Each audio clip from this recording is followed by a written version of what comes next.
কোন ভাজ মানে বার তো সেদিন খাইবে না, আর ছোট ছোট বহিনেরা বেটিরা ডিম নিয়ে নেবে, মাকে ডিম দে ও ভোজ করছে আমি করব না, ও তখন যাইবে যে আর কেরা বাতাস বইছে রে ভাই, ইটের আখা জলের জন্য খাই যাবে শালা হারামিরা। আজ জানুয়ারি মাসের 1 তারিখ হইল, তুই যদি 1 তারিখে ভালো ভালো খাইস জবাই করে মাছ মাংস দিয়ে, গোটাই বছর তুই খালি গোশ ভাতই খাবি। হ্যাঁ, গোটাই বছর তুই গোশ ভাত খাবি, এই নিয়তে না খাই ভাই, জোরে বলেন হানা বলেন না, এই নিয়তে না খাই চলবে না খাওয়া। আল্লাহ রাব্বুল আলামিন আপনাকে আমাকে 60 বছর জীবন দিয়েছেন, 70 দিয়েছেন, 100 দিয়েছেন। আল্লাহ আপনাকে 50 দিয়েছেন, 60 দিয়েছেন, 100 দিয়েছেন। ওরে সুবহানাল্লাহ, যেদিন 31 ডিসেম্বর 2024 হয়ে যাবে, সেই দিন বালিশে রেখে ওরে আল্লাহ চোখ দিয়ে একটু পানি ঝরাবেন, ঝরঝর ঝরঝর করে আপনার চোখে পানি ঝরবে। আর একটু চিন্তা ভাবনা করবেন, আল্লাহ রে আজ যে 1 বছর কইলা গেল রে আল্লাহ, আজ যে 1 বছর শেষ হয়ে গেল।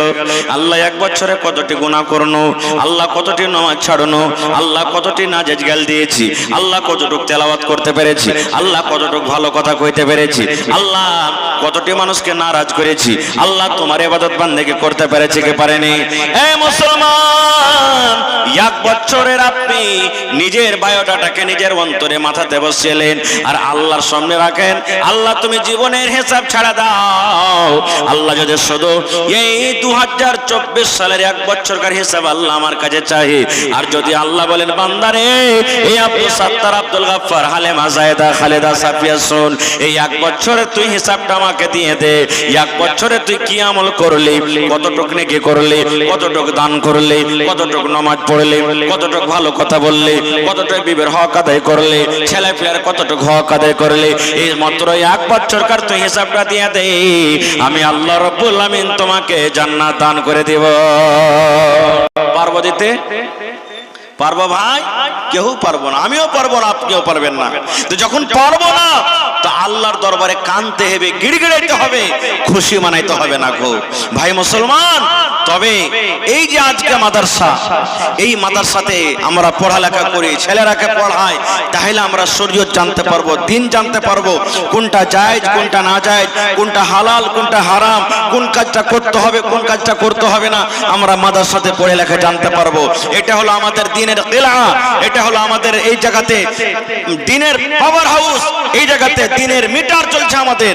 এজন্য এই দিনের মাদ্রাসাকে আমাদেরকে রাখতে হবে, চালাইতে হবে, এই দিনের মাদ্রাসাতে আমাদেরকে সাহায্য করতে হবে। ভাই কি করবে?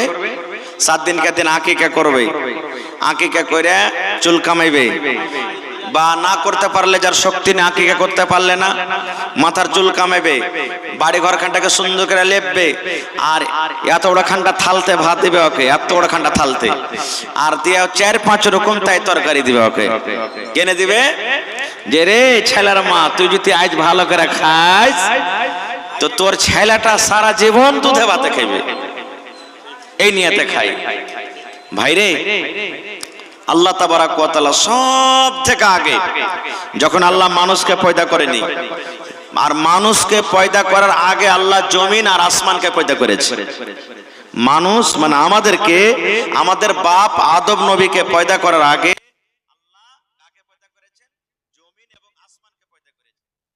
জমিন এবং আসমানকে পয়দা করার আগে আল্লাহ কলমকে পয়দা করেছেন, সব থেকে আগে। তো মানুষের আগে কে আল্লাহ কাকে সৃষ্টি করেছেন? জমিন আসমানকে। জমিন আসমান থেকে আগে আল্লাহ কাকে পয়দা করেছেন? কলমকে। কলমের কাম হলো লেখা।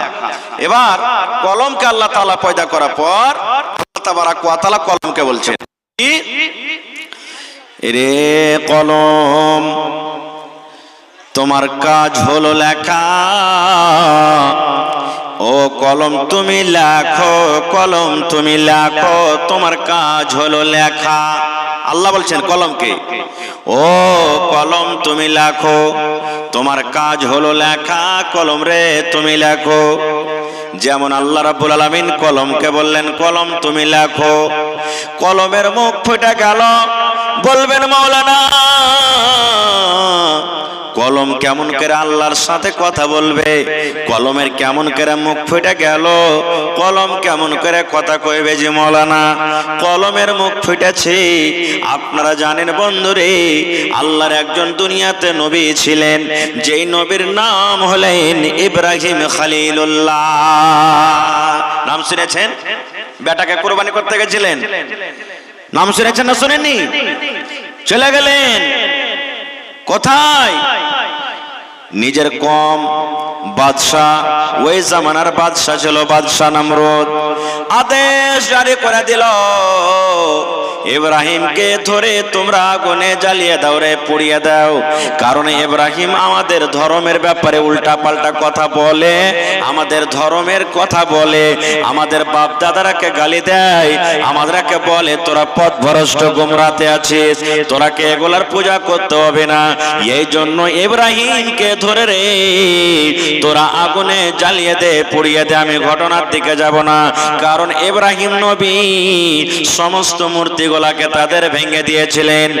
ওরে আল্লাহ, ইব্রাহিম নবীর কম ইব্রাহিম নবীকে ধরে আগুনে ফেলছেন, যেমনই আগুন ফেলা, ওরে আল্লাহ বাদলের ফেরেশতা, মেঘের ফেরেশতা এসে ইব্রাহিম নবীকে বলেন, নবী গো, এই যে তোমার কমেরা তোমাকে আগুনে ফেলে দিবে, তুমি আগুনে জ্বলে যাবে, আগুনে তুমি পুড়ে যাবে।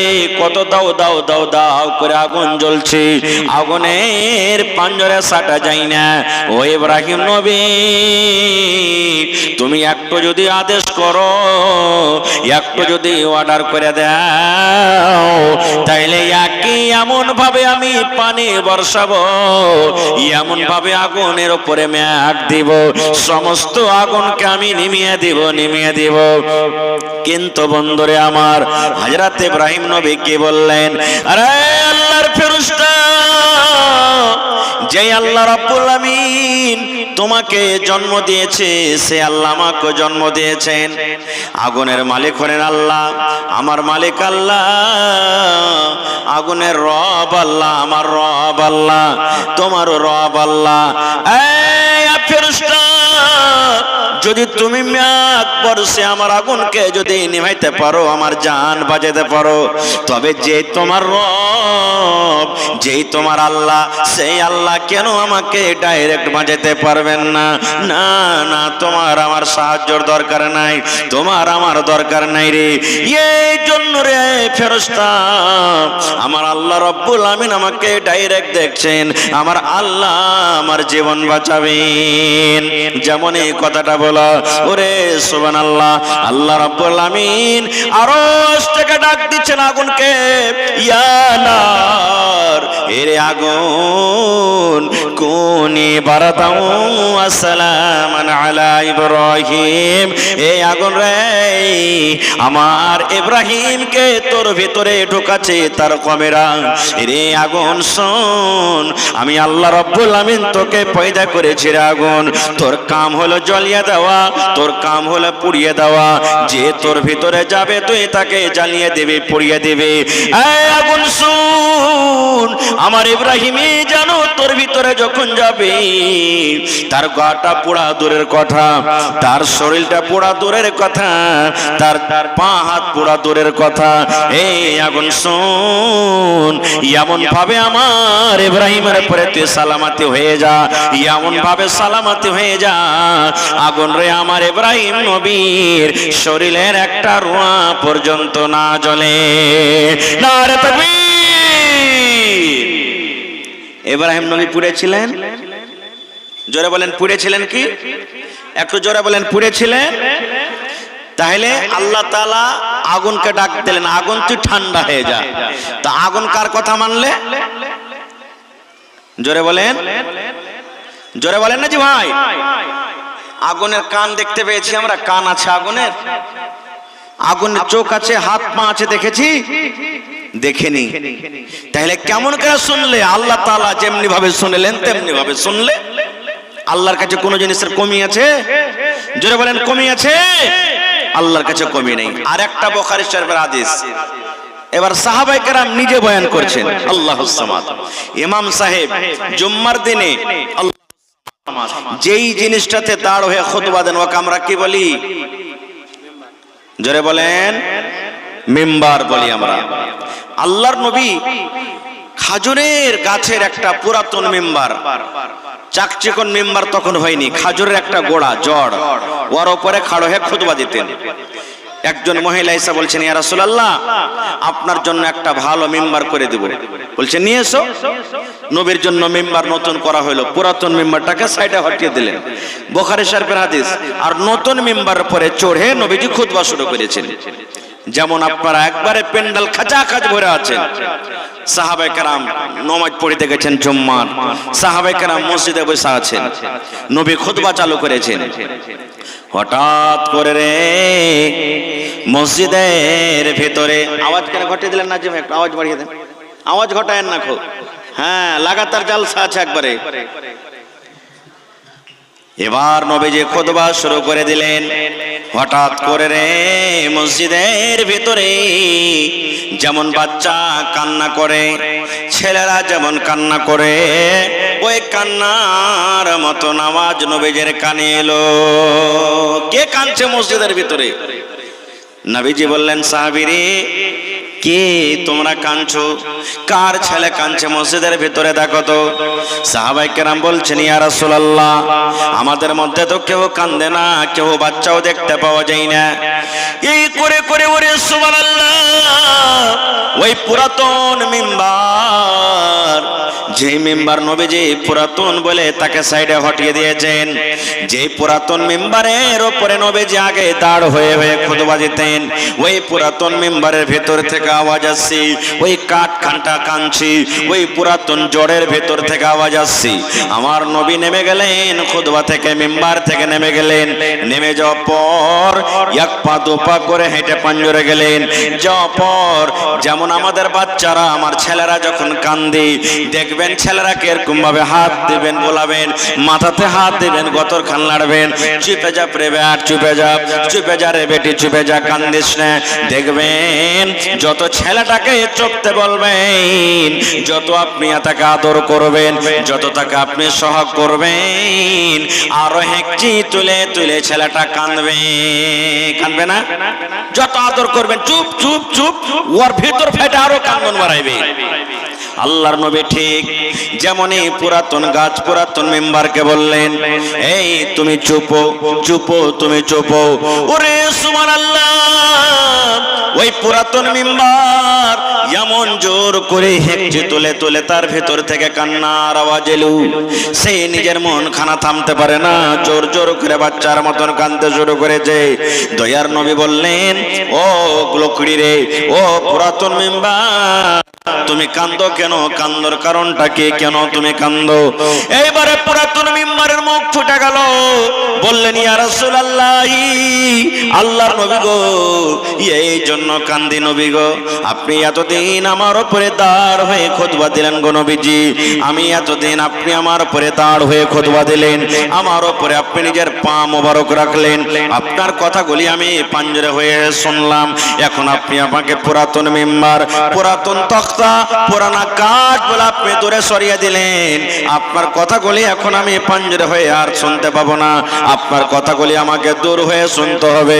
এই জন্য আমার ভেতর ফেটে কান্দন এসেছে। আরে মুসলমান, বলার উদ্দেশ্যে ভাই, কিভাবে নবীর সামনে গল্প হলো একটা লোকড়ির সাথে, আল্লাহ জানেন, সাহাবায়ে কেরাম জানেন, এবং সেই লোকড়ি জানে, আল্লাহ জানে, নবী জানে, তাছাড়া কেউ জানে না। কিন্তু বন্ধুরে সহিহ হাদিস, এই জন্য আপনাকে বলি বন্ধুরে, একটা গাছ, পুরাতন মিম্বার, যার জন্য জান্নাত নাই, যার জন্য জাহান্নাম নাই, যার কিয়ামতে হিসাব হবে না, সেই পুরাতন মিম্বার যদি নবীর কথা শোনার জন্য পাগল হয়ে যায়, সেই যদি নবীর কথা শোনার জন্য ভেতর থেকে ফেপড়ে ফেপড়ে কান্দে, আমরা মানুষ, আমাদের জন্য জান্নাত আছে, আমাদের জন্য জাহান্নাম, কিয়ামতের দিন আমাদের হিসাব হবে। বন্ধুরে, আজকে আমরা মুসলমান হই, মানুষ হই, নবীর কথা গোলাকে আমরা পা কুচলে চলে যাই। আরো এরকম উদাহরণ আছে অনেক, আমি যাব না, লম্বা করব না। তো আল্লাহ তাআলা সব থেকে আগে কলম পয়দা করলেন। কলম তৈরি করার পর আল্লাহ কলমকে বলছেন, রে কলম লেখো, কলম রে তুমি লেখো, তোমার কাজ হলো লেখা। কলমের মুখ ফেটে গেল। এই রব্বুল আলামিন, কি লিখবো আল্লাহ? তুমি আদেশ করো, আমি কলম লেখার জন্য রেডি হয়ে আছি। আল্লাহ তুমি আদেশ করো, আমি লিখবো। আল্লাহ কি লিখবো? তুমি শুধু আমাকে হুকুম করে দাও। এইবারে আল্লাহ রব্বুল আলামিন কলমকে বললেন, ও কলম রে, কিয়ামত পর্যন্ত যত লোক দুনিয়াতে আসবে, যা হবে, যত মানুষ জীবজন্তু যত কিছু হবে, কিয়ামত পর্যন্ত কলম তুমি সব লিখে দাও। এই যে আজকে আপনি এখানে বসে আছেন, আমি আপনার সামনে ওয়াজ করছি, আমার ওয়াজ আপনারা বসে বসে শুনছেন। ওরে সুবহানাল্লাহ, এটা কোনো নতুন কাজ নয়। আমার আপনার আব্বা আদম নবীর জন্ম হওয়ার আগে, আসমান জমিন জন্ম হওয়ার আগে, আসমান জমিনকে পয়দা করার আগে আল্লাহ তাআলা সব থেকে আগে কলমকে লিখেছিলেন। আর আল্লাহ সেদিন আদেশ করেছিলেন, কলম রে তুমি লেখো। সেই দিন আল্লাহ রাব্বুল আলামিন আদেশে কলম লিখে দিয়েছে। খায়রগঞ্জ মাদ্রাসাতে 24 ডিসেম্বর 2024 জালসা হবে। ওই জালসাতে মাওলানারা আসবেন, ওই আওয়াজ শুনতে যাবে। আল্লাহর কলমে লেখা হয়েছে, ওরে মুসলমান, আপনি ডাক্তারি করে খাবেন, মাস্টারি করে খাবেন, আল্লাহর সেই দিন কলমে কিন্তু লেখা হয়ে গেছে। আপনি হালতে লেখাবেন, আল্লাহর কলমে কিন্তু লেখা হয়ে গেছে। আপনি দুনিয়াতে প্রফেসর হবেন, দুনিয়াতে আপনি মাস্টার হবেন, মাওলানা হবেন, হাফেজ হবেন, কারি হবেন, সবকিছু আল্লাহ রাব্বুল আলামিন সেই দিন লিখে দিয়েছেন। এটার নাম হলো নসিব, এটার নাম হলো তকদির। তকদির মানে ছুপা হুয়া, তকদির মানে পোশিদা, তকদির মানে ছুপা হুয়া। এইবারে বলবেন মাওলানা, আল্লাহ রাব্বুল আলামিন কলমকে আদেশ করেছেন, সেই কিয়ামত, সেই মানুষ জীব জন্তু আসমান জমিন জন্ম হওয়ার আগে আল্লাহ যখন কলমে লিখে দিয়েছেন কে ডাক্তার হবে, কে মাস্টার হবে, কে দুনিয়াতে নামাজি হবে, কে দুনিয়াতে বেনামাজি হবে, কে দুনিয়াতে প্রফেসর হবে, সব যখন লেখা হয়ে গেছে রে আল্লাহ যখন সব লিখে দিয়েছেন যে মাওলানা, তাহলে তো আমাদের দোষ নাই, আমরা তো নিজের দোষ দিতে পারবো না, এগুলা সব আল্লাহ করালছেন। না রে বন্ধু, না না, আল্লাহর কোরআন বলে দিয়েছেন, ওয়াহাদাইনা নাজদাইন। এই মানুষ, দুইটা রাস্তা আমি তোমাদের দেখে দিয়েছি, এই সোজা রাস্তাতে যাবি, আল্লাহর জান্নাতে চলে যাবি রে। আর এই রাস্তা সোজা ছেড়ে দিয়ে যদি একা বেকা রাস্তাতে যাবি, আল্লাহর জাহান্নামে তোকে যেতে হবে। এবং রাস্তা দেখার জন্য মানুষকে আমি চোখ দিয়েছি, এবং শুধু চোখ দিইনি, ভালো মন্দ বোঝার জন্য আমি মানুষকে বেরেন দিয়েছি এবং তাকে অন্তর দিয়েছি। আল্লাহ রাব্বুল আমিন তকদিরটাকে ছুপিয়ে রেখেছেন। মানুষ তকদির কখন জানতে পারে? যখন তার সাথে কোনো ঘটনা ঘটে যায়। আপনি তকদিরের পরে বিশ্বাস করে থাকবেন আর হরকত করবেন না, তকদিরের পরে বিশ্বাস করে থাকবেন আর আমল করবেন না, আল্লাহ রাব্বুল আমিন এই মতো আমলকে পছন্দ করবেন না। নারে তাকবীর। ভাই মুসলমান, জি জি, চিকনি থেকে জয়নুল আবেদিন ভাই 500 দোয়া করে দিয়েছি। তো বলার উদ্দেশ্য ভাই, হাদিস যে আমি আপনাদের সামনে কয়েকটা রাখলাম, যে এই যে জানুয়ারি মাসে আপনি মুরগা জবাই করবেন, আর যদি বলেন যে মাওলানা সারা বছর যেন ভালো মন্দ খেতে পাই, এটা হলো শিরক, বিদআত, এগুলা চলবে না, খাওয়া ছেড়ে দেন ভাই। হ্যাঁ, একটা আমল কিন্তু করবেন। কি আমল? আপনাকে বলি, আপনি বাড়ি থেকে যখন বাড়ালছেন 500 টাকা আপনার পকেটে ছিল, জালসাতে এসে 100 টাকা দান দিলেন, 200 দান দিলেন, 100 টাকার ভাত খেলেন, এদিক ওদিক করলেন, তো টাকাটা আপনার কমলো না টাকাটা যেমনকার তেমনই থাকবে? একটু কথা বলেন আমার সাথে। কমলো। আপনি 1 লিটার তেল বাড়িতে ভরে দিয়েছেন মোটর সাইকেলে, আর 10 কিলোমিটার আইলেন, 10 কিলোমিটার গেলেন, আর তারপর দেখছেন যে আপনার টাঙ্কিতে তেল আছে, তো তেলের মধ্যে থেকে ঘটেছে না অতখানি আছে? জোরে বলেন। ঘটেছে। আল্লাহ রাব্বুল আলামিন আপনাকে আমাকে 60 বছর জীবন দিয়েছেন, 70 দিয়েছেন, 100 দিয়েছেন। আল্লাহ আপনাকে 50 দিয়েছেন, 60 দিয়েছেন, 100 দিয়েছেন। ওরে সুবহানাল্লাহ, যেদিন 31 ডিসেম্বর 2024 হয়ে যাবে, সেই দিন বালিশে রেখে ওরে আল্লাহ চোখ দিয়ে একটু পানি ঝরাবেন, ঝরঝর ঝরঝর করে আপনার চোখে পানি ঝরবে। আর একটু চিন্তা ভাবনা করবেন, আল্লাহ রে আজ যে 1 বছর কইলা গেল রে আল্লাহ, আজ যে 1 বছর শেষ হয়ে গেল আল্লাহ, 1 বছরে কতটি গুনাহ করনো আল্লাহ, কতটি নামাজ ছাড়নো আল্লাহ, কতটি নাজায়েজ গাল দিয়েছি আল্লাহ, কতটুকু তেলাওয়াত করতে পেরেছি আল্লাহ, কতটুকু ভালো কথা কইতে পেরেছি আল্লাহ, কতটি মানুষকে নারাজ করেছি আল্লাহ, তোমার ইবাদত বান্দেগি করতে পেরেছি কি পারেনি? এ মুসলমান, 1 বছরের আপনি নিজের বায়োডাটাকে নিজের অন্তরে মাথাতে বসিয়েলেন আর আল্লাহর সামনে রাখেন, আল্লাহ তুমি জীবনের হিসাব ছাড়া দাও আল্লাহ, যদি শুধু এই 2024 সালের 1 বছরকার হিসাব আল্লাহ আমার কাছে চাই, আর যদি আল্লাহ বলেন বান্দারে এই আব্দুল সাত্তার, আব্দুল গাফফার, হালেমা, জায়েদা, খালেদা, সাফিয়া শুন, এই 1 বছরে তুই হিসাবটা আমাকে দিয়ে দে, 1 বছরে তুই কি আমল করলি, কতটুক নেকি করলি, কতটুক দান করলি, কতটুক নামাজ পড়লি, কতটুক ভালো কথা বললি, কতটুক বিবের হক আদায় করলি, ছেলে পেয়ার কতটুক হক আদায় করলি, এই মাত্র 1 বছরকার তুই হিসাবটা দিয়ে দে, আমি আল্লাহ রাব্বুল আমিন তোমাকে জান্নাত দান করে দেব।